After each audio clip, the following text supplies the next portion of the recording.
Makeup করার প্রথম step হচ্ছে বেজ। বেজটা যদি সুন্দর না হয় তাহলে কিন্তু মেকআপও সুন্দর হয় না। তো প্রত্যেকটা স্কিনের টাইপ অনুযায়ী মেকআপের বেজটা আমাদের তৈরি করতে হয়।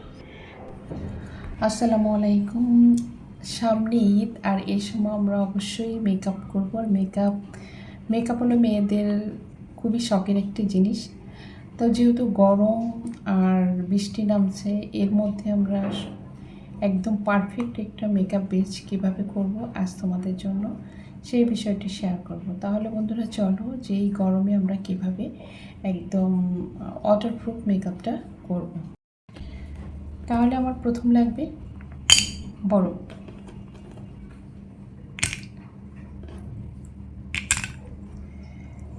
আমরা এই বরফটা নিয়ে নেব, আর এই বরফটা স্কিনে খুব ভালো করে একদম পুরো স্কিনে বেশ সময় ধরে এই বরফটা আমরা ঘষবো। এই বরফটা ঘষার পরে এটা যখন শুকিয়ে যাবে, তারপর একটা ময়শ্চারাইজারটা অবশ্যই আমাদের ওয়াটার বেস ময়শ্চারাইজার হতে হবে। কারণ যেহেতু গরমের সময় কিন্তু আমরা প্রত্যেকটা জিনিসই ওয়াটার বেস ব্যবহার করব। তো বরফ দেওয়ার পর ময়শ্চারাইজারটা দেওয়ার পর এরপর প্রাইমার তো অবশ্যই দিতে হবে, যেহেতু পোর্সগুলো ওপেন থাকে সেটা লক করে দেবে। আর বরফটা কাজ করবে কি অনেক লং লাস্টিং একটা মেকআপ তৈরি করবে। তাহলে বন্ধুরা চলো আজ আমি তোমাদের যে বেজটা দেখাবো একদম পারফেক্ট একটা বেজ, খুবই ন্যাচারাল একটা বেজ। তো প্রথমে আমি নিয়ে নিয়েছি এখানে ময়শ্চারাইজার। ফার্স্ট তোমাদের ময়শ্চারাইজার নিয়ে নিতে হবে। এরপর একটা প্যান স্টিক, তোমরা যে কোনো প্যান স্টিক তোমরা নিয়ে নিতে পারো, হোক ক্রাইলন, হোক টিভি প্যান স্টিক, লাফামের প্যান স্টিক, অনেক ধরনের প্যান স্টিক রয়েছে। অবশ্যই প্যান স্টিক এখানে লাগবে। আমি এখানে প্যান স্টিক নিয়ে নিয়েছি, যেহেতু আমি কোনো প্যান স্টিক মেনশন করছি না, কারণ তোমাদের কাছে যে প্যান স্টিক থাকে সেই প্যান স্টিক তোমরা নিয়ে নেবে। এরপর কনসিলারের ক্ষেত্রে যদি তোমাদের কাছে এরকম প্যালেট থাকে তাহলে তোমাদের স্কিনের টাইপ বুঝে একটা কনসিলার নিয়ে নেবে। যেহেতু আমি বলছি আমি ন্যাচারাল বেস তৈরি করব, এর জন্য আমি এই কনসিলারটা নিয়ে নিব। এটা কিন্তু একটু ইয়েলো টোন আছে, ন্যাচারাল বেস।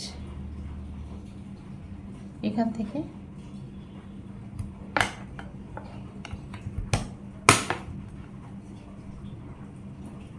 এভাবে একটু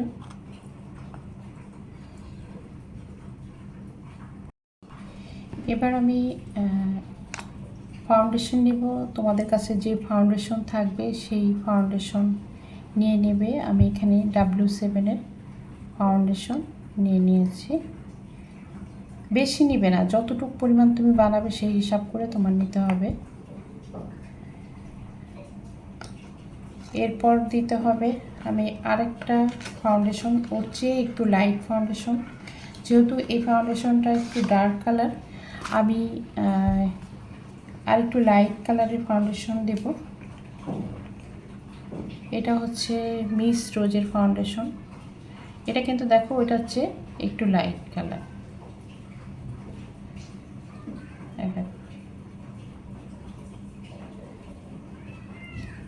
ওইটা হচ্ছে একটু লাইট কালার ফাউন্ডেশন।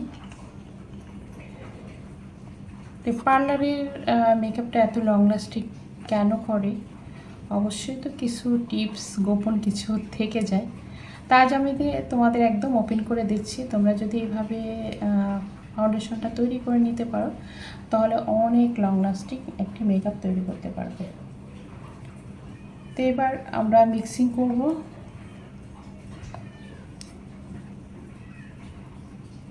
এভাবে একটু সময় নিয়ে তোমাদের মিক্সিংটা করতে হবে।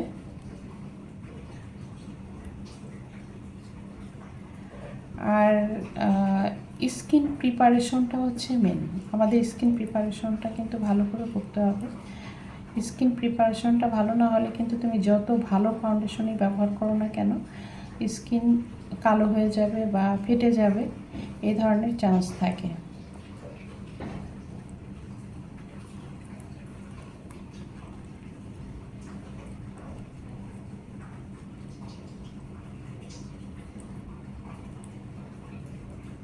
আমি এখানে আর অন্য কিছু দিব না।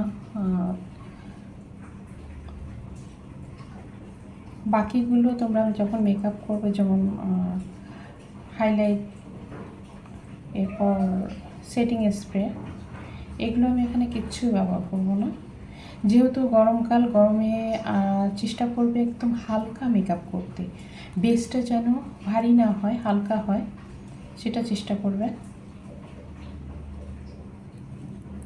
কারণ আমরা শীতের সময় মেকআপটা কিন্তু খুব করে করতে পারে, কিন্তু গরমের সময় কিন্তু এত ভারী মেকআপ। দেখো অলরেডি আমার ফাউন্ডেশন তৈরি হয়ে গেছে।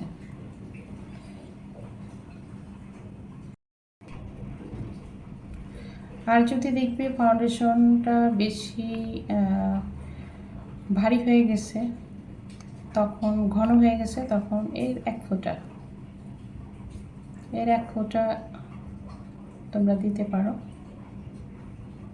এটাও প্রাইমারের কাজ করে এবং মেকআপ লং লাস্টিং করে। আমার ফাউন্ডেশন বানানো শেষ। এই দেখো, আমি তোমাদের দেখাই, আমাদের স্কিনের টাইপ অনুযায়ী আমরা ফাউন্ডেশন তৈরি করে রাখি। স্কিনের টাইপ অনুযায়ী ফাউন্ডেশন, যার স্কিনে যে টোন ফাউন্ডেশন লাগে সেই ফাউন্ডেশন আমরা তৈরি করে নিই।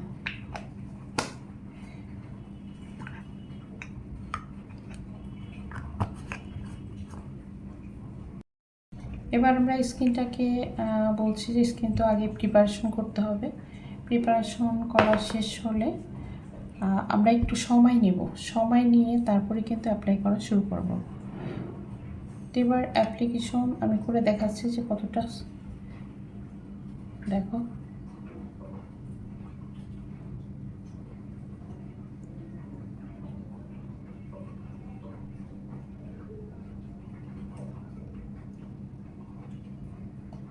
আর এটা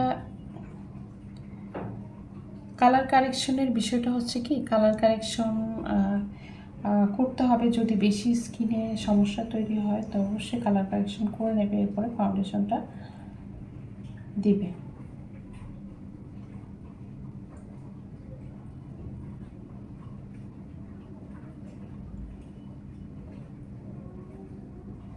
প্রথমে ব্রাশ দিয়ে দিবে, তারপরে পাপ দিয়ে সেট করবে।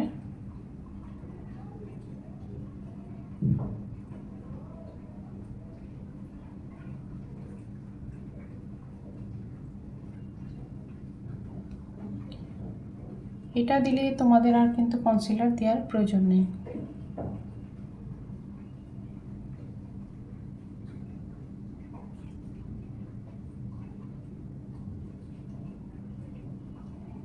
আমার ফাউন্ডেশন দেওয়া শেষ।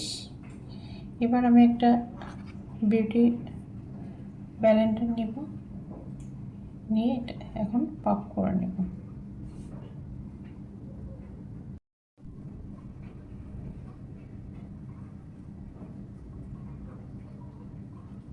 এবার এভাবে ফিনিশিংয়ের জন্য এটা পাপ করে নেব।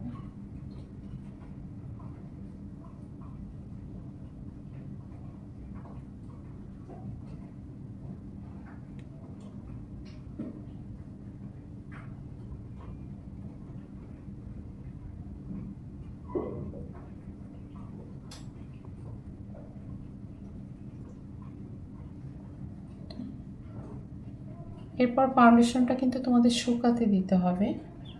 শুকানোর আগে কিন্তু কোনো ফেস পাউডার বা আমরা যে বানানা পাউডার যেটাই ব্যবহার করি না কেন এটা আগে শুকিয়ে নিতে হবে। আর যত ভালো করে ব্লেন্ড করবে তত মেকআপের ফিনিশিং ভালো আসবে।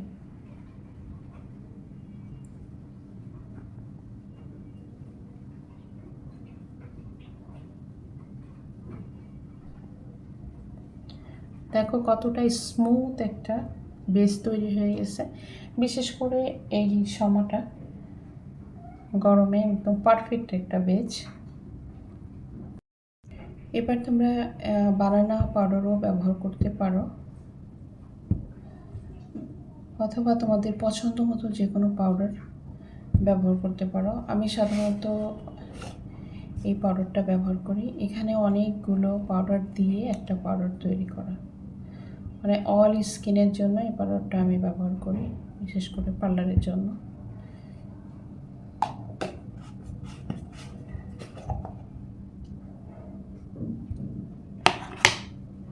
তো এবার আমি কিছুটা পাউডার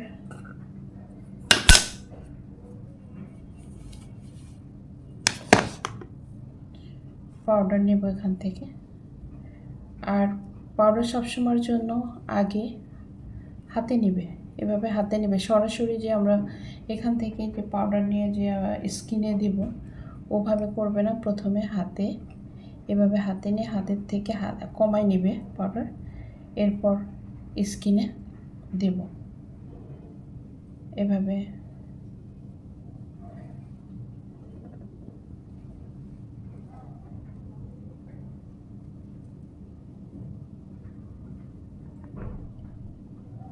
মানে আমরা ডাইরেক্ট যে পাউডারটা আমরা পাত থেকে নিই ওই পাউডারটা আমরা দিব না।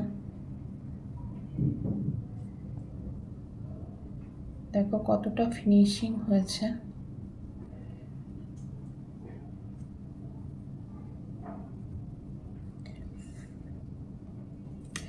এবার এই একটা ব্রাশ নেবে, ব্রাশ নিয়ে বাড়তি যে পাউডারগুলো আছে ওই পাউডারগুলো ঝেড়ে ফেলবে।